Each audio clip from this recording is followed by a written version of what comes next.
광주의 겨울은 유난히 맑고 차가웠다. 북서풍이 풍암호수의 얕은 물결을 몰았으면 호숫가에 붙은 작은 카페의 유리창에 미세한 물무늬가 피었다. 이른 새벽부터 커피 기계를 달구던 윤혜정은 자주 창밖으로 시선을 보냈다. 20해가 넘도록 이 자리를 지켜온 그녀는 호수의 빛만 보아도 그날의 공기를 읽을 줄 아는 사람이었다. 바람의 결이 조금만 거칠어도 손님들의 목소리가 달라졌고 물결이 고요하면 커피의 추출 속도까지 천천히 흐르는 것처럼 느껴졌다. 새벽 공기는 맑았지만 살을 내는 창기운이 유리창을 통해 조용히 스며들었다. 그녀는 커피잔을 정리하며 손끝으로 김이 오르는 유리를 한 번 닦았다. 그 안쪽으로 보이는 호수는 거울처럼 고요했지만 그 고요 너머에 숨은 긴장감이 있었다. 겨울의 호수는 언제나 그랬다. 모든 것이 잠든 듯 보여도 그 아래에서는 무수한 이야기들이 움직이고 있었다. 카페 안에는 따뜻한 조명이 번져 있었다. 브라운톤의 벽지와 흰색 커튼, 오래된 축음기 옆에 놓인 화분 하나, 잔잔한 모리코네의 선율이 배경을 메우고 테이블마다 고요한 숨소리 같은 대화들이 살짝살짝 튕겼다. 가장 구석 자리에서는 졸업 전시를 준비하는 미대 학생이 노트북을 펼쳐놓고 스케치 파일을 뒤적였고 창계는 단정한 정장의 직장인 두 사람이 출근 전에 짧은 휴식을 즐기고 있었다. 커피 머신의 증기 소리가 짧게 터질 때마다 그들의 대화가 살짝 멈추었다가 다시 이어졌다. 사장님, 오늘도 먼저 오셨네요. 매일 조간신문을 읽으러 오는 초회 교수가 카운터에 기대어 인사했다. 교수님 덕분에 아침이 조용하지 않아요. 오늘은 라떼 말고 밤 라떼 어떠세요? 어젯밤에 밤 페이스트를 직접 볶았거든요. 혜정은 미소를 띄우며 원두를 갈았다. 기계가 웅궁 소리를 내며 돌아가는 동안 갈린 커피의 향이 카페 전체에 부드럽게 퍼져나갔다. 그때였다. 문종이 맑게 울리고 순간 바람이 한 덩어리로 들이쳤다. 머리카락이 흩날리고 몇몇 손님이 본능적으로 목도리를 감쌌다. 문간에 선 남자 혜진 야상, 다른 운동화, 며칠은 면도를 하지 않은 듯 거친 수염. 하지만 그의 눈빛만큼은 맑게 도려낸 유리 조각 같았다. 사람들의 시선이 한순간 그에게 쏠렸다. 은근한 정적이 카페 안을 덮었다. 아르바이트생 지민이 작게 입을 열었다.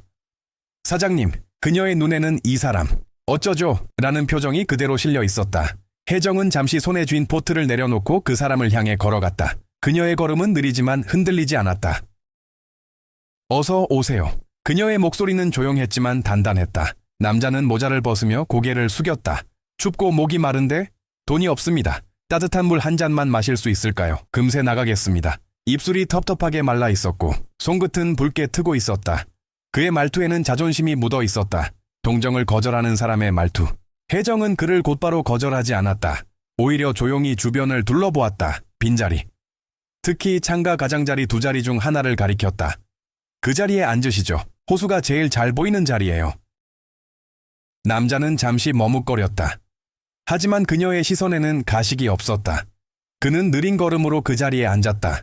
유리창 너머로 보이는 풍암호수는 새벽빛을 받아 푸르스름하게 빛나고 있었다. 그의 낡은 야상에 붙은 먼지가 햇살에 살짝 떠올랐다. 잠시 후 혜정이 컵받침에 작은 찻잔을 얹어왔다. 잔에서는 김이 모락모락 올랐다.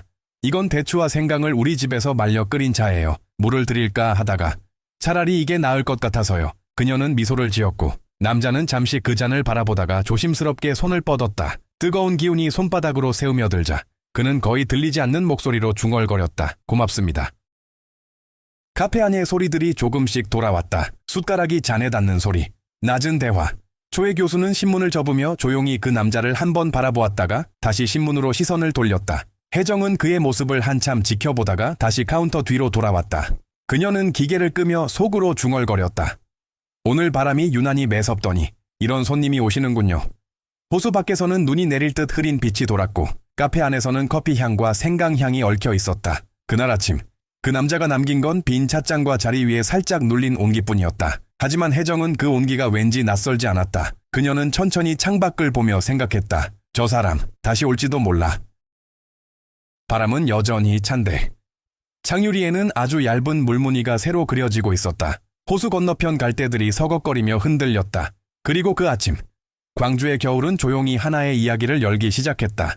이튿날 새벽, 아직 해가 오르기 전부터 양동시장 골목에는 사람들의 숨소리가 엉켜 있었다. 트럭에서 쏟아지는 채소 상자, 얼음 위에 놓인 고등어의 은빛, 플라스틱 봉지들이 바람에 흩날리며 만들어내는 소리. 찬 공기 속에서도 시장은 살아있었다. 박상만은 골판지와 폐지를 모으는 손수레를 밀며 좁은 골목을 천천히 걸었다. 그의 장갑차 낀 손끝은 굳었고 입에는 서리빨 같은 땀이 맺혔다.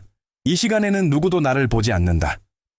그는 그렇게 생각했다. 밤과 새벽 사이 세상은 잠시 그를 잇는다. 그 틈이 그의 생존이었다.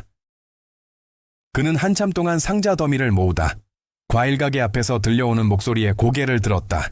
아저씨, 이쪽도 박스 많아요. 어제 들어온 감귤 박스 정리했어요. 가져가세요. 낯선 청년이 환하게 웃으며 손을 흔들었다. 고맙네. 상만이 짧게 답했다. 청년은 가까이 다가오더니 그를 도와 박스를 손수레에 실었다. 요즘 감귤이 잘 팔려서 박스가 계속 쌓여요. 내일도 이 시간에 오세요. 그의 말투에는 장난기가 아니라 진심이 있었다. 그 청년의 이름은 도윤이었다. 시장 안에서 일하는 사람이라면 누구나 알고 지내는 활기찬 청년. 도윤은 상만의 손수레 위에 남은 공간을 보더니 한참 망설이다가 작은 봉지를 내밀었다. 이거. 어제 선별하다 남은 귤이에요. 그냥 버리기 아깝잖아요. 달지는 않아도 괜찮아요. 상만은 잠시 봉지를 바라보다가 고개를 저었다. 괜찮네. 가져가. 진짜 괜찮아요. 저도 처음 올라왔을 때 누가 준 귤 하나가 그렇게 고맙더라고요. 도윤의 말에 상만은 더 이상 거절하지 못했다. 봉지를 받아들며 낮게 말했다. 고맙네. 시장은 여전히 어둡고 상점들의 셔터는 절반쯤만 올라가 있었다. 상만은 손수레를 밀며 시장 골목을 빠져나왔다. 귤 껍질을 벗겨 입에 넣자 신맛과 단맛이 동시에 퍼졌다. 순간 어제 카페에서 마셨던 대추차의 향이 겹쳐졌다. 호수빛 카페, 따뜻한 불빛, 그리고 윤혜정의 말투. 호수가 잘 보이는 자리예요. 그녀의 말이 자꾸 머릿속에서 맴돌았다. 하늘이 서서히 밝아오고 있었다. 시장 입구의 노점에서는 김이 피어올랐다. 호떡을 굽는 노인은 기름 냄새 속에서 온기를 내뿜었다. 상만은 잠시 그 자리에 서서 주머니를 뒤졌지만 동전은 한 개도 나오지 않았다. 대신 주머니 안에서 귤 껍질의 향이 은은히 남아 있었다. 그때 다시 도윤의 목소리가 들려왔다. 아저씨. 잠깐만요. 그가 달려와서 숨을 고르며 말했다. 혹시 저녁에도 이쪽 오세요 글쎄. 그럴 일은 별로 없네. 그럼 혹시 저쪽 호수 근처 카페 아세요? 이름이 이예요. 제가 거기서도 아르바이트 하거든요. 상만은 눈썹을 살짝 찌푸렸다. 어제 제가 거기서 본 것 같아요. 사장님이 아저씨한테 차 주셨죠. 그의 말에 상만은 놀란 듯 고개를 들었다. 그걸 어떻게 그날 저녁에 사장님이 말씀하셨어요. 낯선 손님이 와서 대추차를 천천히 마셨다고요. 그분 눈빛이 오래 기억에 남았다고. 상만의 눈빛이 잠시 흔들렸다. 도윤은 어색하게 웃었다. 사장님이 참 따뜻한 분이에요. 저도 처음 시장 왔을 때 그분 덕분에 자리 잡았어요. 그래서 지금은 시장이랑 카페 둘 다 일하고 있죠. 그래서 자네가 이렇게 부지런하구먼. 부지런하지 않으면 금방 잊혀져요. 도윤이 어깨를 으쓱였다. 그들은 잠시 호수 쪽을 바라보았다. 동쪽 하늘이 붉게 물들며 풍암호수의 수면이 서서히 반짝였다. 그 빛이 시장의 낡은 간판들까지 비추었다. 아저씨, 혹시 점심때쯤 시간 있으세요? 점심. 네. 카페에 들러보세요. 사장님이 분명 좋아하실 거예요.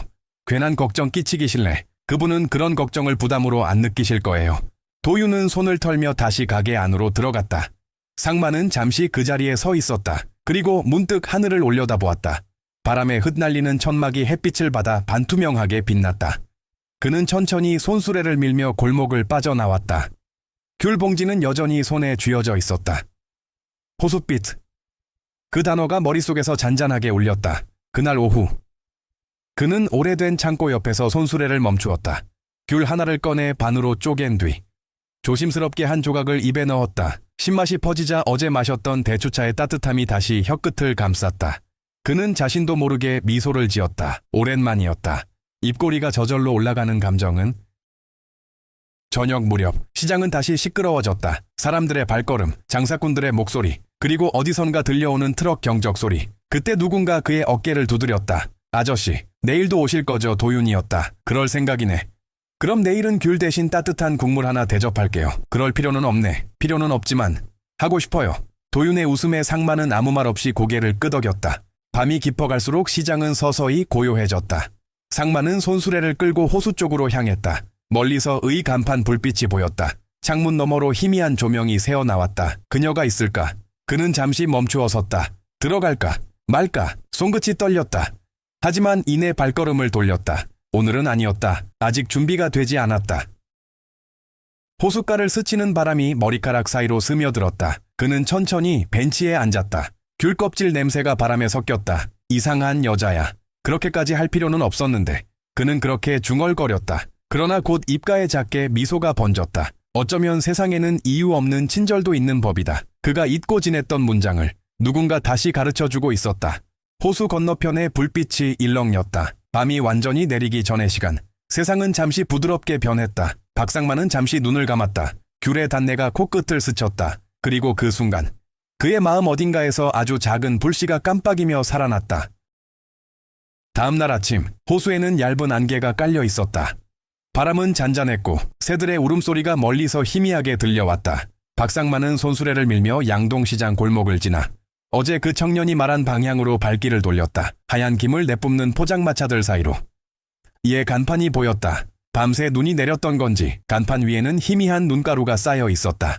문을 열자 맑은 종소리가 울렸다. 어제보다 훨씬 밝은 아침 햇살이 창가를 덮고 있었다. 카운터 안에서는 윤혜정이 잔을 닦고 있었다. 그녀는 고개를 들어 상만을 보았다. 눈빛이 잠시 멈췄다가 곧 부드럽게 풀렸다. 다시 오셨네요. 어제 말씀하신 차가 생각이 나서요. 상만은 괜히 모자를 벗어 손에 쥐었다. 그럼 오늘은 커피를 드셔보시겠어요? 혜정은 미소를 지으며 물었다. 돈이 많지 않습니다. 그럼 오늘은 제가 드릴게요. 손님이 아니라 친구로. 그녀는 그렇게 말하며 원두를 꺼냈다. 그 한마디에 상만의 어깨가 살짝 굳었다. 친구라는 단어가 낯설게 느껴졌다. 그에게 그것은 오랫동안 잊고 살았던 언어였다. 커피 머신에서 증기가 뿜어져 나오자 카페 안에 고소한 향이 퍼졌다. 그 향이 그의 기억 어딘가를 건드렸다. 한때 자신도 아침마다 커피를 내리던 날들이 있었다. 가게 문을 열고 첫 손님에게 커피를 건네던 그 시간들. 그때의 손끝의 감촉이 아주 잠시 되살아났다. 드셔보세요. 혜정이 잔을 내밀었다. 커피의 표면에는 크레마가 얇게 일렁였다. 그는 조심스레 한 모금 마셨다. 쓴맛이 먼저 혀끝을 스치고 그 뒤에 묘한 단맛이 따라왔다. 맛이 따뜻하네요. 그의 말에 혜정은 미소 지었다. 커피는 온도보다 마음이 따뜻해야 맛있어요. 그들은 한동안 말없이 창밖을 바라보았다. 풍암호수의 물결이 햇살에 반짝였고 몇 마리의 오리가 수면을 가르며 지나갔다. 그 고요함 속에서 상만의 어깨에 걸렸던 긴장감이 조금씩 풀렸다. 그는 자신도 모르게 물었다. 사장님은 왜 이런 일을 하세요? 혜정은 잠시 생각에 잠기더니 대답했다. 호숫빛이 좋아서요. 여긴 지친 사람들이 잠시 머물다 가는 곳이거든요. 그녀는 잔을 정리하며 덧붙였다. 누군가에게 커피 한 잔이 하루를 버티게 하는 힘이 될 수도 있잖아요. 그 말은 상만의 가슴에 조용히 내려앉았다. 그는 고개를 숙였다. 저 같은 사람도 괜찮을까요?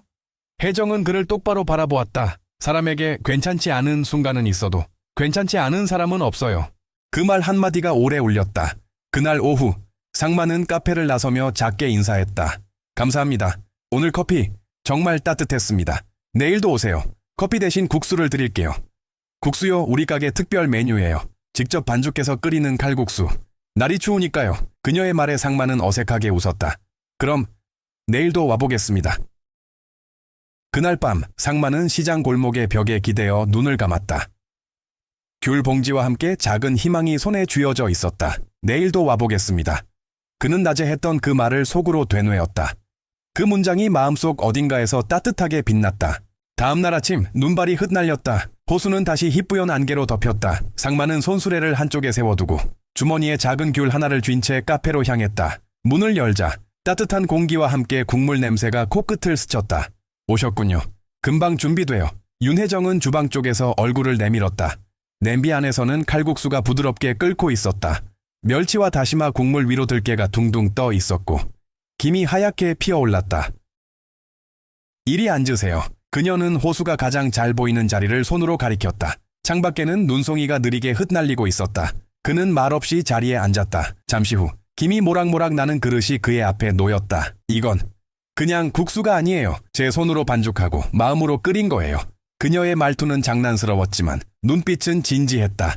그는 젓가락을 들었다. 국수를 한 젓가락 떠서 입에 넣었다. 부드럽고 따뜻했다. 입안 가득 퍼지는 들가의 향이 코끝을 간질렸다. 오랜만에 먹는 따뜻한 음식이었다. 한 젓가락, 두 젓가락. 먹을수록 마음속이 조금씩 풀리는 듯했다.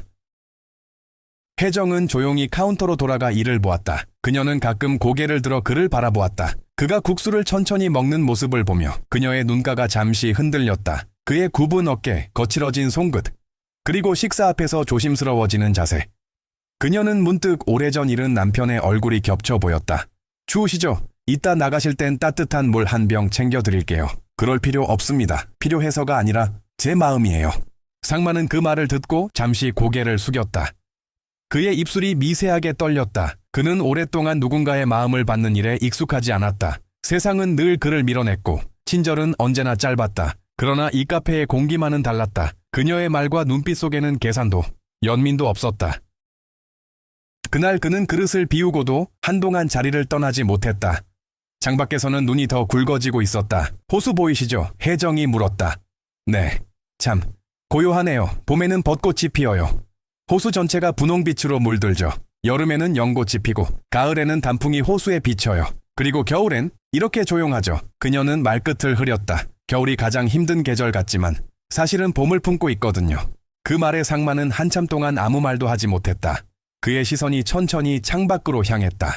눈송이들이 호수 위로 떨어지며 물결과 함께 사라졌다. 그는 자신이 그 눈송이 같다고 느꼈다. 작고 하얗고 사라질 줄 알았던 존재. 하지만 지금 이 순간만큼은 누군가의 시선 안에 있었다.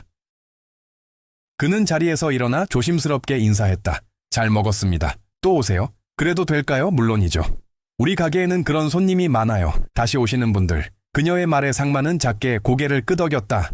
문을 나서며 뒤돌아보니 카운터 너머에서 그녀가 창문을 닫고 있었다. 유리창 너머로 그녀의 손이 움직일 때마다 눈송이의 그림자가 지워지고 빛이 들어왔다. 그날 저녁 그는 호수 벤치에 앉아 있었다. 하늘에는 별이 뜨지 않았지만 호수의 불빛이 잔잔하게 일렁였다. 그는 귤 하나를 꺼내 반으로 쪼개 들었다. 한 조각은 입으로, 한 조각은 호수로 던졌다. 귤 조각이 물 위에서 천천히 돌았다. 그는 웃었다. 이상한 여자야. 하지만 좋은 사람이야. 바람이 그의 목덜미를 스쳤다. 그는 눈을 감았다. 그 순간 귤의 향기와 커피의 향이 섞여 하나의 기억이 되었다. 그렇게 작은 호의들이 쌓여 한 사람의 마음을 녹이기 시작했다. 밤이 깊어지자 풍암호수의 물결 위에는 잔잔한 안개가 내려앉았다. 벤치에 앉아있던 박상만은 손안의 귤 껍질을 바라보다가 천천히 일어섰다. 그의 발밑에서 눈이 사각거렸다. 찬바람이 얼굴을 스치자 낮 동안 따뜻했던 기억이 조금씩 식어갔다. 하지만 그 안에는 묘한 온기가 여전히 남아있었다. 그는 호수를 한 번 더 돌아보고 조용히 시장 쪽으로 발걸음을 옮겼다. 며칠이 흘렀다. 겨울은 조금씩 기울고 있었고 호수에는 얼음 대신 맑은 물빛이 번져 있었다. 카페에도 변화가 있었다.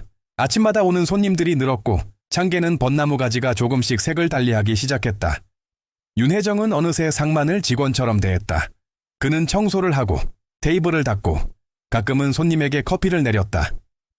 이제 그의 손끝에는 다시 일의 감각이 돌아오고 있었다. 상만 씨, 오늘은 창고까지 정리해 주시겠어요? 혜정이 부탁하자 그는 조용히 고개를 끄덕였다. 예, 정리 다 되면 알려드리겠습니다. 천천히 하세요. 서두르지 않아도 돼요. 그녀의 목소리는 여전히 따뜻했다. 상만은 창고 문을 열었다. 그 안에는 낡은 상자들과 오래된 책들, 그리고 먼지에 덮인 물건들이 빼곡히 쌓여 있었다. 참 오래된 물건들이군. 그는 한쪽 구석의 서랍을 열었다. 낡은 커튼, 깨진 머그컵, 오래된 계산기, 그리고 그 밑에서 한 장의 사진이 떨어졌다. 빛바랜 사진 속에는 젊은 남자가 서 있었다. 트로피를 들고 환하게 웃고 있었고 배경에는 광주 청년상권 혁신대상이라는 현수막이 걸려 있었다. 사진 구석에는 작은 글씨로 윤태규라는 이름이 적혀 있었다. 상만의 손끝이 떨렸다. 숨이 멎는 듯한 순간이었다. 그는 무심코 사진을 더 가까이 가져갔다. 그 얼굴, 그 미소, 그 날카로운 눈빛, 잊을 수 없는 얼굴이었다. 그의 가슴 깊은 곳에서 묵직한 분노가 끓어올랐다. 그가 바로 그 사람이었다. 자신의 인생을 산산이 무너뜨린 그 이름, 윤태규. 그의 머릿속에 그날의 장면이 번쩍 떠올랐다. 믿으셔도 됩니다. 투자만 하시면 3배의 수익을 약속드리죠. 화려한 말, 환한 미소, 그리고 계약서 위에 사인. 그 뒤로 찾아온 것은 파산과 절망뿐이었다. 부모는 병으로 쓰러졌고 아내는 떠났으며 딸은 다시는 연락이 닿지 않았다. 모든 게 그 한 사람으로부터 시작됐다. 손에서 사진이 떨어졌다. 사진이 바닥에 부딪히는 소리가 유난히 크게 들렸다. 그때 문이 열리는 소리가 났다. 상만 씨, 정리는 다 되었어요. 윤혜정이 들어오고 있었다. 그녀의 손에는 커피 한 잔이 들려 있었다. 이거 드시면서 하세요. 하지만 그녀의 발걸음이 멈췄다. 바닥에 떨어진 사진. 그리고 그 사진을 쥐고 선 상만의 표정을 본 순간 그녀의 얼굴빛이 순식간에 하얗게 질렸다. 그 사진, 어떻게? 그녀의 목소리가 떨렸다. 이 사람. 누구입니까? 상만의 목소리는 낮고 거칠었다. 그 사진 속 남자, 이 가게의 벽에 붙어있던 상장 이름과 같군요. 혹시 당신 아들입니까? 혜정은 대답하지 못했다. 커피잔이 그녀의 손에서 살짝 흔들리더니 잔 위로 김이 흩어졌다. 맞습니다. 그녀는 마침내 고개를 끄덕였다. 제 아들, 윤태규예요. 상만의 눈이 크게 떴다. 한순간 숨이 멎은 듯했다. 그의 소나귀에 힘이 들어갔다. 그럼 당신이 그놈의 어머니였군요. 그의 목소리에는 분노와 허탈함이 섞여 있었다. 당신이 나에게 커피를 내주고 음식을 주고 일까지 시켜주던 그동안 내가 누구인지 알고 있었습니까? 아니요. 혜정은 고개를 저었다. 전혀 몰랐어요. 하지만 지금은 알겠어요. 당신의 눈빛 속에서 늘 느꼈던 깊은 상처가 이제야 이해가 되네요. 상만은 한 발짝 뒤로 물러났다. 그의 입술이 마른 듯 붙었다. 당신 아들이 내 인생을 망쳤소. 모든 걸 잃게 만들었소. 압니다. 혜정의 목소리는 낮지만 확고했다. 그 아이의 죄는 제게서도 떠나지 않았어요. 그가 죽은 후에도 저는 매일 그 죄를 생각하며 살았어요. 그녀는 벽에 기대며 힘없이 웃었다. 그래서 이 카페를 열었어요. 누군가에게 조금이라도 따뜻한 자리를 만들어주고 싶어서요. 그게 제 아들이 남긴 상처에 대한 제 방식의 사과였어요. 공기 속에 긴 침묵이 흘렀다. 창밖에서는 바람이 불었고 간판의 체인이 가볍게 흔들렸다. 상만은 눈을 감았다. 그의 머릿속에는 여전히 사진 속 남자의 웃음이 남아 있었다. 그 웃음은 그에게서 모든 것을 빼앗아간 얼굴이었다. 당신은 몰랐다고 했죠. 정말 몰랐습니다. 하지만 그 사실이 사라지는 건 아니오. 그래요. 사라지지 않아요. 그래서 전 매일 그 죄를 떠올리며 살아요. 혜정은 조용히 바닥에 사진을 주워들었다. 그녀의 손이 미세하게 떨리고 있었다. 그 아이는 도망치다 사고로 세상을 떠났어요. 하지만 그 죄가 사라졌다고는 생각하지 않아요. 그 아이가 사라진 뒤에도 피해자들의 고통은 남았으니까요. 그래서 저는 당신 같은 분들을 만나면 늘 마음이 아팠어요. 당신이 누구인지 몰라도 눈빛만 봐도 알 수 있었어요. 삶을 견뎌낸 사람의 눈이란 걸. 그녀는 그 자리에 무릎을 꿇었다. 용서를 빌 자격도 없다는 걸 알아요. 하지만 이렇게라도 사과드리고 싶어요. 제 아들이 저지른 일에 대해. 상만은 움직이지 않았다. 그저 그녀를 바라보았다. 분노, 슬픔, 혼란이 뒤섞여 마음이 무겁게 흔들렸다. 그녀가 무릎 꿇은 모습이 이상하게도 그를 더 괴롭게 했다. 그는 낮게 말했다. 그런 모습 보이지 마쇼. 내가 더 이상 뭐라 해야 할지도 모르겠소. 그의 손끝이 떨렸다. 한참 후 그는 앞치마를 벗어 카운터에 걸었다. 당분간 여기 나올 수 없을 것 같소. 그녀는 아무 말도 하지 못했다. 그가 문을 열고 나가자 종소리가 길게 울렸다. 바람이 들어와 창가의 커튼을 부드럽게 흔들었다. 그녀는 천천히 눈을 감았다. 커피 향 대신 오래된 먼지 냄새가 공기를 채웠다. 태규야. 그녀의 입에서 낮게 흘러나온 이름이 카페 안에 퍼졌다. 눈물이 조용히 흘러내렸다. 그녀는 사진을 가슴에 품었다. 창문 밖으로는 호수의 물결이 반사된 빛이 천천히 흔들리고 있었다. 마치 멈춰버린 시간이 조금씩 흐르기 시작하는 것처럼 문이 닫히는 소리가 이상할 만큼 길게 울렸다. 박상만은 카페를 떠나 호숫가로 걸었다. 밤 공기는 매섭게 차가웠고 호수 위로는 짙은 안개가 피어올랐다. 가로등 불빛이 안개에 스며들며 흐릿하게 번졌다. 그는 벤치에 앉았다. 무릎 위에서 손이 천천히 떨렸다. 윤태규. 그 이름을 속으로 되뇌는 순간 오래 눌러두었던 분노가 한꺼번에 치밀어 올랐다. 잃어버린 세월, 무너진 가정, 그리고 떠난 가족의 얼굴들이 파도처럼 밀려왔다. 그는 주먹을 꽉 쥐었다. 하필이면 그 여자가 말끝이 바람에 흩어졌다. 호수는 아무 대답도 하지 않았다. 대신 물결이 부서지며 희미한 소리를 냈다. 그는 그날 이후로 카페에 가지 않았다. 양동시장 한켠에서 폐지를 모으고 새벽마다 트럭의 그림자를 피해 다녔다. 하루하루가 길고 무의미했다. 하지만 이상하게도 마음속 한 자리는 비어있지 않았다. 그곳에는 여전히 윤혜정의 얼굴이 있었다. 그녀가 내어주던 커피향, 따뜻한 국물 냄새, 그리고 마지막으로 들었던 그 목소리. 사람에게 괜찮지 않은 순간은 있어도 괜찮지 않은 사람은 없어요. 그 문장이 머릿속에서 계속 울렸다. 그는 그것이 미웠다. 왜 하필 그 여자의 말이 자신에게 남았는지 알 수 없었다. 며칠 뒤 새벽의 시장 골목은 다시 분주했다. 트럭이 들어오고 물건이 내려지고 사람들의 구호 소리가 섞였다. 상만은 고개를 숙인 채 손수레를 밀었다. 그때 익숙한 목소리가 들려왔다. 아저씨 오늘도 일찍 오셨네요. 도윤이었다. 그는 여전히 활기찬 얼굴로 상자를 옮기고 있었다. 요즘 카페에 안 오시던데요? 사장님이 많이 걱정하세요. 상마는 대답하지 않았다. 도윤은 잠시 망설이다가 조용히 물었다. 혹시 무슨 일 있으셨어요? 상마는 손술의 손잡이를 꽉 쥐었다. 그냥 나랑 인연이 아니었던 것 같네. 인연이 아니라. 오해 아닐까요? 도윤의 목소리는 부드러웠다. 사장님이요. 매일 불 켜놓고 기다리세요. 혹시 돌아오실까 해서요. 그만해. 그 얘긴 더 듣고 싶지 않네. 그의 목소리가 거칠어졌다. 하지만 도윤은 물러서지 않았다. 그래도 아저씨, 저희한테는 그분이 참 특별한 분이에요. 특별한네. 저도 처음 이 시장에 왔을 때 아무것도 없었어요. 짐 싣는 일 하다가 방세도 못 내서 쫓겨났죠. 그때 사장님이 저한테 방을 구해주셨어요. 심지어 첫 달 월세도 대신 내주셨어요. 상마는 말없이 그를 바라보았다. 도윤은 잠시 숨을 고르고 말을 이었다. 그뿐 아니에요. 지난달엔 한 대학생이 학비가 없어서 휴학한다길래 사장님이 조용히 등록금을 도와주셨어요. 그 학생은 아직도 그 사실을 몰라요. 그의 눈빛이 진지했다. 그리고 시장에 계신 할머니 한 분이 아프셨을 때 매일 죽을 끓여서 가져다 드린 사람도 그분이에요. 상마는 아무 말도 하지 못했다. 그의 마음 어딘가가 서서히 흔들리기 시작했다. 사장님은 늘 그러세요. 내가 한 죄는 없지만 대신 갚아야 할 빚이 있다고요. 그 말이 처음엔 이상했는데 이제는 조금 알 것 같아요. 그분은 누군가를 구원하려는 게 아니라 그저 무너진 사람들 곁에 서 있으려는 것 같아요. 호수 쪽에서 바람이 불었다. 물 한 개가 피어오르며 그들의 발끝을 감쌌다. 도윤은 하늘을 올려다보았다. 저는요. 가끔 그런 생각해요. 사람이 진짜 변한다는 건 용서할 수 없는 걸 조금씩 이해해 가는 거라고. 상마는 그 말을 들으며 고개를 숙였다. 그의 가슴 속에서 무언가 무너져 내리는 소리가 들렸다. 그는 여전히 그녀를 용서할 수 없다고 생각했다. 그러나 동시에 그녀를 미워할 수 없다는 사실도 알고 있었다. 그분이 지금 카페에 계세요. 도윤이 조용히 말했다. 오늘도 불 켜놓고 기다리고 계시겠죠. 아저씨가 다시 돌아오실 거라고 믿으면서요. 돌아가서 내가 뭘 해야 하지 모르겠어요. 하지만 사장님은 분명 아저씨가 뭐라 하지 않아도 그냥 그 자리에서 웃으실 거예요. 도윤은 천천히 일어섰다. 저는 먼저 가볼게요. 혹시라도 마음이 조금이라도 움직이시면 호숫가로 걸어가 보세요. 지금쯤이면 물 한 개가 제일 예쁠 거예요. 그가 떠난 뒤 상마는 한참을 그 자리에 서 있었다. 시장은 여전히 시끄러웠다. 그러나 그 소리들 속에서도 그는 묘한 고요를 느꼈다. 호수 쪽에서 불어오는 바람에 귤 향이 섞여 있었다. 그 향은 오래된 기억처럼 따뜻했다.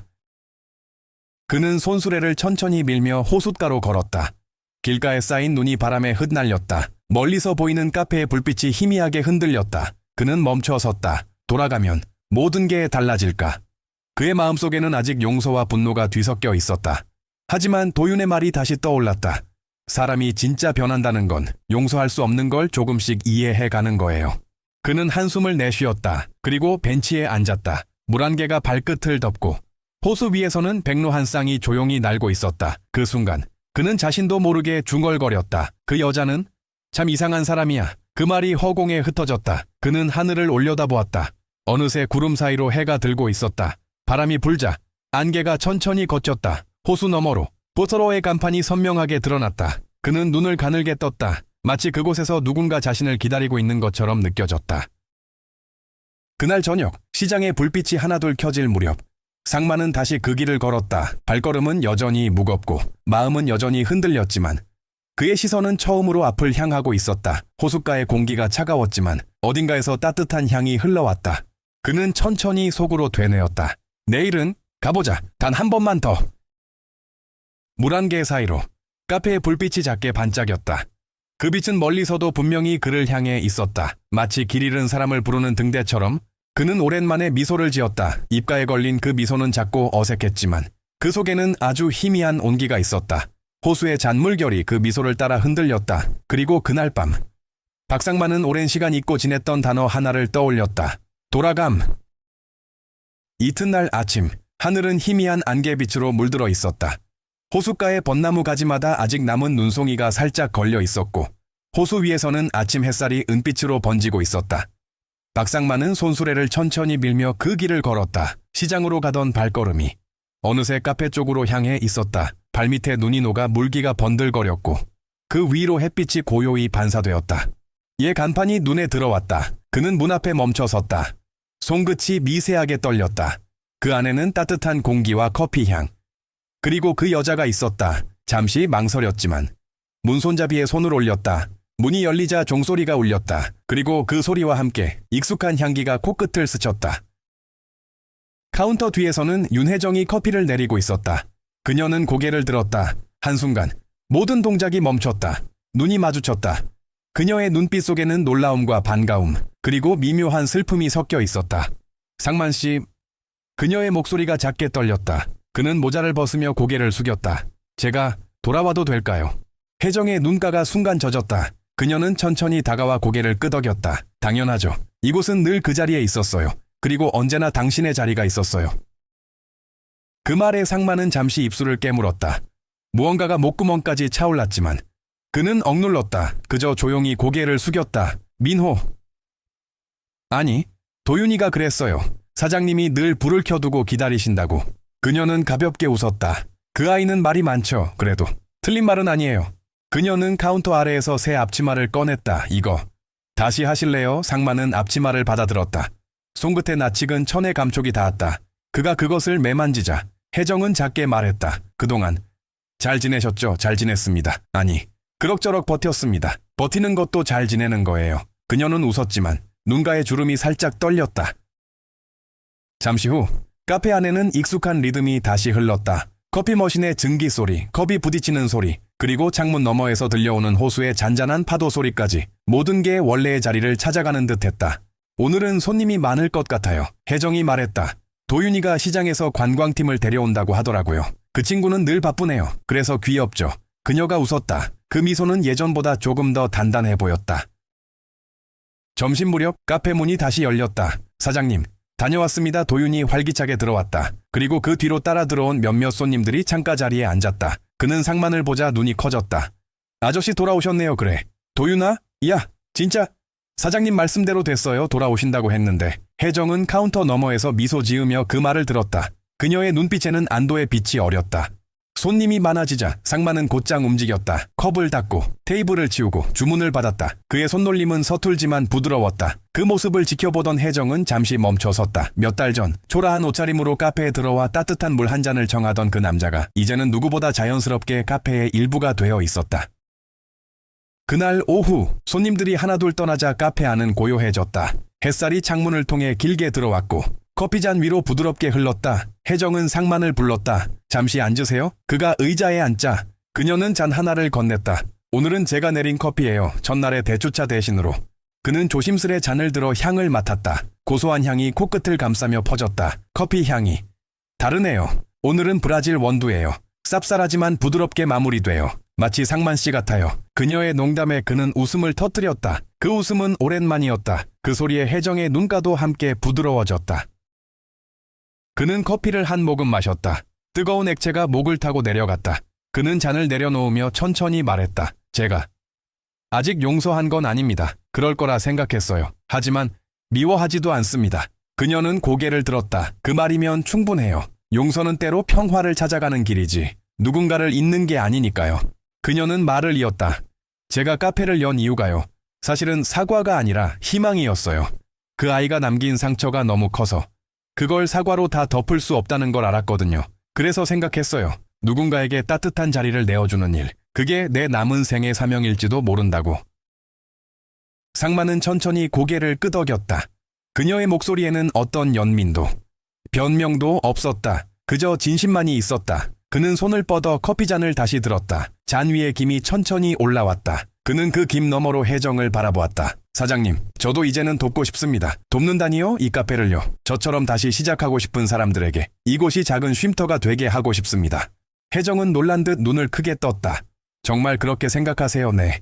제 인생이 망가진 건 맞지만 그걸 다시 일으켜준 건 결국 사람의 따뜻함이었으니까요. 그의 목소리는 단단했지만 부드러웠다. 그녀는 미소를 지으며 잔을 들었다. 그럼 우리 새로운 시작을 위하여. 그가 잔을 들어 그녀의 잔과 가볍게 부딪혔다. 맑은 소리가 카페 안에 울렸다. 창밖에서는 바람이 불었고 호수 위에는 오후 햇살이 반사되어 금빛으로 빛났다. 그 빛이 유리창을 타고 들어와 두 사람의 얼굴을 스쳤다. 그 순간 혜정은 마음속으로 생각했다. 이제 겨울이 끝났구나.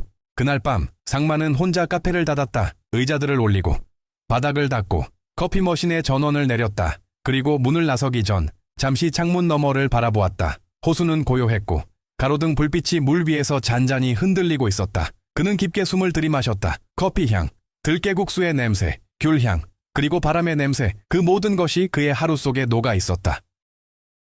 내일도 오겠습니다. 그는 조용히 중얼거렸다. 그 목소리는 낮았지만 확실했다. 밖으로 나서자 밤 공기 속에 작은 빗무리가 피어올랐다. 호수 건너편에서 누군가의 웃음소리가 들렸다. 그는 걸음을 멈추고 그쪽을 바라보았다. 그리고 아주 천천히 부드럽게 미소를 지었다. 그 미소는 긴 겨울을 지나 다시 따뜻함을 배운 한 인간의 얼굴이었다. 봄이 왔다. 겨울 내내 얼어붙어 있던 풍암호수는 이제 매일 다른 색으로 빛났다. 새벽에는 은빛, 오후에는 하늘빛, 저녁이면 붉은 노을빛, 그리고 그 주변을 감싸듯 피어난 벚꽃은 바람 한 번에도 눈처럼 흩날렸다. 그 꽃이 피 카페, 유리창에도 매일 새로 내려앉았다. 카페 안에는 밝은 온기가 가득했다. 커피 머신의 증기 소리, 손님들의 웃음, 그리고 윤혜정의 목소리가 서로 얽혀 하나의 음악처럼 흘렀다. 그 중심에는 여전히 박상만이 있었다. 이제 그는 더 이상 머뭇거리는 손님이 아니었다. 그의 손끝에는 익숙함이 배어 있었고 그의 표정에는 잔잔한 자신감이 깃들어 있었다. 상만 씨, 오늘 라떼는 정말 예술이에요. 최 교수가 커피를 한 모금 마시며 감탄했다. 거품이 이렇게 부드럽게 올라오기가 쉽지 않은데 말이죠. 상만은 머쓱하게 웃었다. 제가 아직 배우는 중입니다. 배우는 사람 치고는. 마음이 이미 바리스타예요. 교수의 말에 주변 손님들이 웃음을 터뜨렸다. 혜정은 카운터에서 그 모습을 바라보다가 조용히 미소 지었다. 그녀의 눈에는 믿을 수 없을 만큼 따뜻한 장면이 펼쳐져 있었다. 몇 달 전, 얼어붙은 얼굴로 따뜻한 물 한 잔을 부탁하던 그 남자가 이제는 손님들에게 미소를 건네며 커피를 내리고 있었다. 그 변화는 눈부셨지만 동시에 너무 자연스러웠다. 사장님, 상만이 조심스레 그녀를 불렀다. 네, 제가 요즘 생각해 본 게 있는데요. 그의 목소리는 조금 망설이는 듯 했지만 단단했다. 이 카페 한쪽 벽에 작은 노트를 하나 두면 어떨까요? 노트요. 네. 손님들이 마음에 남는 말을 적어두는 거예요. 하루의 이야기나 위로가 되는 문장 같은 거요. 혜정은 눈을 반짝였다. 좋은 생각이에요. 이름은 뭐가 좋을까요? 상만은 잠시 호수를 바라보다가 대답했다. 빛의 기록이요. 이곳은 결국 사람의 마음에 불을 켜주는 곳이니까요. 그 말에 혜정은 조용히 고개를 끄덕였다. 그녀는 서랍을 열어 새 노트를 꺼냈다. 회색 가죽 표지에 금빛 실선이 그어진 단정한 노트였다. 표지 안쪽에 그녀가 송글씨로 적었다. 빛의 기록, 여기 머문 모든 마음에게. 그날 오후부터 손님들은 하나둘 그 노트 앞에 멈춰섰다. 누군가는 조용히 펜을 들었고 누군가는 노트를 펼쳐 읽으며 미소를 지었다. 페이지마다 다른 필체로 적힌 문장들이 늘어갔다. 오늘 처음으로 누군가 내 이름을 불러줬다. 커피 향이 엄마 손 냄새 같았다. 용서는 있는 게 아니라 함께 살아내는 일이다. 나도 언젠가 누군가의 호수빛이 되고 싶다. 혜정은 노트를 매일 정리하며 눈시울이 뜨거워졌다. 그 글들 속에는 각자의 상처와 희망이 섞여 있었다. 상만은 하루가 끝날 때마다 그 노트를 닫으며 속으로 중얼거렸다. 이게 아마 살아있다는 증거겠지. 어느 날, 바람이 유난히 부드럽던 오후였다. 도윤이 시장 일을 마치고 카페로 들어왔다. 사장님, 오늘은 시장에서 손님들 많이 모셨어요. 다들 여기 오면 마음이 편하대요. 그래, 도윤씨 덕분이네. 아니에요. 아저씨 아니, 상만 형님 덕분이죠. 그의 말에 상만은 웃음을 터뜨렸다. 형님은 또 무슨 형님이야. 그냥 상만이면 되지. 그래도 전 그렇게 부르고 싶어요. 형님이 진짜 멋있어요. 그 말에 혜정도 웃음을 참지 못했다. 카페 안에는 새로 찾아온 손님들이 늘어났다. 시장 상인들, 근처 학교 선생님, 호수 산책길을 지나던 연인들, 그들 모두가 커피 향과 함께 잠시 머물다 갔다. 그들에게 이곳은 단순한 카페가 아니라 조용히 숨을 고를 수 있는 작은 피난처였다. 어느 저녁, 카페 문을 닫은 뒤 상만은 의자에 앉아 있었다. 오늘 하루 동안 적힌 노트의 글을 천천히 읽었다. 페이지를 넘길수록 마음이 차분해졌다. 그는 문득 몇 장 전에서 손이 멈췄다. 거기엔 이런 문장이 적혀 있었다. 한때 모든 걸 잃었다고 생각했는데 지금은 다시 빛을 본다. 그 빛은 다른 사람의 손에서 시작됐다. 그는 한참 동안 그 문장을 바라보았다. 누가 썼는지는 몰랐지만 그 글은 마치 자신에게 하는 말 같았다. 그는 펜을 들어 조용히 한 줄을 적었다. 빛은 멀리 있지 않다. 누군가의 따뜻한 마음이 닿는 곳, 거기가 바로 빛이다. 그는 펜을 내려놓고 창문 너머를 바라보았다. 호수 위에는 달빛이 반사되어 흔들리고 있었다. 그 빛이 마치 노트의 글자들처럼 조용히 흔들렸다. 그는 속으로 중얼거렸다. 이젠 정말 괜찮아. 며칠 뒤 카페에는 새로운 손님이 찾아왔다. 거칠고 피곤한 얼굴의 중년 남자였다. 오래전의 상만을 떠올리게 하는 모습이었다. 그는 문가에서 머뭇거리다 말했다.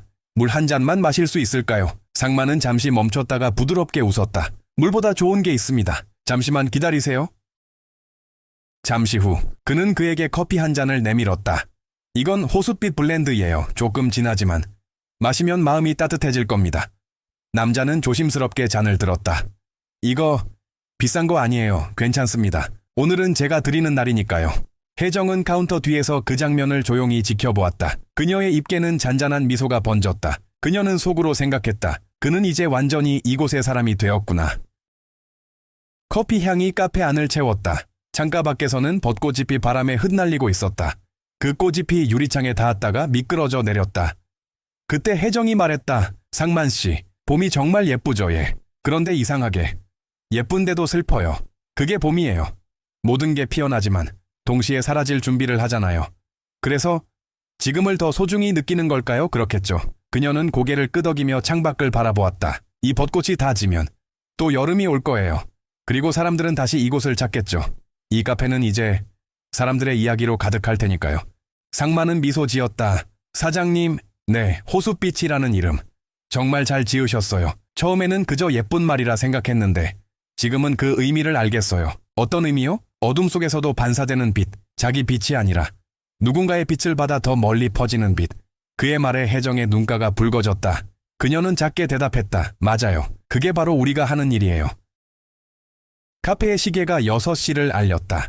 바깥에서는 붉은 노을이 호수 위를 물들였다. 그 붉은 빛이 창문을 통해 들어와 테이블 위에 빛의 기록 노트를 따뜻하게 비추었다. 그 순간 상만은 펜을 들어 또 한 줄을 적었다. 벚꽃은 지지만 향기는 남는다. 사람도 그렇다. 사라진 자리마다 남는 건 결국 따뜻한 마음이다. 그는 노트를 덮고 자리에서 일어났다. 혜정은 조용히 그를 바라보다가 말했다. 오늘 글? 또 멋지네요. 이젠 글 쓰는 게 버릇이 돼서요. 그들은 웃었다. 창밖의 호수 위로 노을이 천천히 사라지고 대신 어둠 속에서 카페의 불빛이 하나둘 켜졌다. 그 빛은 마치 이름처럼 호수 위에 조용히 번져 나갔다. 그리고 그날 누군가는 또 노트 한 장에 이렇게 썼다. 오늘 처음 이곳에 왔다. 커피 한 잔에 마음이 녹았다. 사람의 향기가 이렇게 따뜻할 줄은 몰랐다. 그 글 아래에 상만이 작게 덧붙였다. 당신도 이제 우리의 이야기 속에 있습니다. 그 글씨가 마르기도 전에 창밖에서는 다시 벚꽃잎이 흩날렸다. 그 꽃잎 하나가 유리창을 타고 안으로 들어와 빛의 기록 노트 위에 살포시 내려앉았다. 봄의 끝자락이었다. 벚꽃잎이 거의 다 떨어지고 풍암호수의 나무들은 세잎으로 옷을 갈아입고 있었다. 햇살은 한결 부드러워졌고 카페 왜 유리창에도 따스한 빛이 오래 머물렀다. 아침부터 손님들이 끊이지 않았다. 산책을 나온 부부, 노트를 펼친 학생, 그리고 시장 상인들 모두 커피향 속에서 잠시의 평화를 누리고 있었다. 카페 안에는 구수한 원두 냄새와 대화 소리가 겹쳐져 잔잔한 봄노래처럼 울려 퍼졌다. 박상만은 커피 머신 앞에 서 있었다. 이제 그의 손놀림은 한치의 망설임도 없었다. 컵 위로 얇게 흘러내리는 크레마, 뜨거운 스팀 우유의 거품, 그 모든 과정이 물 흐르듯 자연스러웠다. 상만 씨, 이제 정말 전문가 다 됐어요. 윤혜정이 말했다. 이제는 제가 배워야 할 것 같네요. 과찬입니다. 그의 얼굴에 잔잔한 미소가 번졌다. 예전의 그늘진 표정은 이제 찾아볼 수 없었다. 그 대신 자신을 믿는 사람의 눈빛이 자리하고 있었다. 그날은 유난히 따뜻했다. 호수 위로 물결이 반짝였고 창문을 통해 들어온 바람은 커튼을 살짝 흔들었다. 혜정은 그 바람 속에서 커피 향이 섞여드는 것을 느꼈다. 그녀는 마음속으로 생각했다. 이곳은 이제 완성되었구나. 그러나 상만은 다른 생각을 품고 있었다. 사장님. 네, 상만 씨. 이제 이 카페 한쪽에 조용한 상담 공간을 만들어 보면 어떨까요? 상담 공간이요. 네. 저처럼 길을 잃었던 사람들이 이야기할 수 있는 자리요. 커피 한 잔 마시며 마음을 털어놓는 공간. 혜정은 놀란 듯 그를 바라보았다. 정말 멋진 생각이네요. 빛의 기록이 사람들의 흔적을 남기는 곳이라면 그곳은 새로운 이야기가 시작되는 자리였으면 합니다. 그의 말에 혜정은 고개를 끄덕였다. 그래요. 이 카페는 이제 우리 둘만의 곳이 아니니까요. 그녀는 벽 쪽 작은 공간을 비웠다. 낡은 소파 2개와 조명 하나. 그리고 함께 앉는 자리라는 글귀가 적힌 나무 표지판이 세워졌다. 그날부터 가끔씩 사람들이 그곳에 앉았다. 직장을 잃은 중년 남자. 가정 문제로 힘들어하는 젊은 엄마. 진로를 고민하는 대학생. 그들은 조용히 자신의 이야기를 꺼냈고 상마는 그 이야기를 묵묵히 들었다. 그의 대답은 길지 않았지만 늘 진심이 담겨 있었다. 저도 그런 적이 있었습니다. 그 한마디에 사람들은 울음을 터뜨리거나 작게 웃음을 지었다. 그의 목소리에는 경험이 있었다. 절망을 지나 희망을 다시 붙잡은 사람의 울림이었다. 어느 날 오후 카페 문이 열렸다. 바람이 함께 들어왔다. 문가에 낯선 사내가 서 있었다. 허름한 옷차림, 거칠어진 얼굴, 그리고 조심스러운 눈빛. 혜정은 순간 몇 달 전의 상만을 떠올렸다. 그 남자는 머뭇거리며 말했다. 저기 물 한 잔만 마실 수 있을까요? 상만은 잠시 멈췄다가 미소 지었다. 물보다 더 좋은 게 있습니다. 그는 커피 머신으로 향했다. 이건 따뜻한 호수빛 블렌드예요. 쓰지만 마시면 마음이 풀릴 겁니다. 남자는 놀란 듯 그를 바라보다가 조심스레 잔을 받았다. 두 손이 미세하게 떨렸다. 괜찮으시다면 여기 앉으세요. 상만은 창가의 자리로 그를 안내했다. 호수가 가장 잘 보이는 자리입니다. 그 장면을 지켜보던 혜정은 조용히 숨을 내쉬었다. 그녀는 그가 처음 이곳에 왔던 날을 떠올렸다. 눈 내리던 겨울, 따뜻한 물 한 잔만 마실 수 있을까요? 라던 목소리. 그리고 지금 그가 같은 말로 누군가를 맞이하고 있었다. 커피 향이 퍼졌다. 남자는 조심스레 잔을 들어 한 모금 마셨다. 그의 얼굴에 미묘한 변화가 스쳤다. 상마는 그 미세한 떨림을 놓치지 않았다. 그는 조용히 말했다. 괜찮습니다. 천천히 드세요. 여긴 잠시 쉬어가도 되는 곳이에요. 남자는 고개를 숙였다. 그 눈가에 작은 물기가 맺혔다. 잠시 후 상마는 노트 한 권을 가져왔다. 빛의 기록이었다. 그는 조심스레 노트를 펼쳐 보여주었다. 이곳에 많은 분들의 이야기가 담겨 있습니다. 당신도 여기에 한 줄 남기시겠어요? 남자는 잠시 펜을 잡고 망설였다. 그리고 천천히 글을 썼다.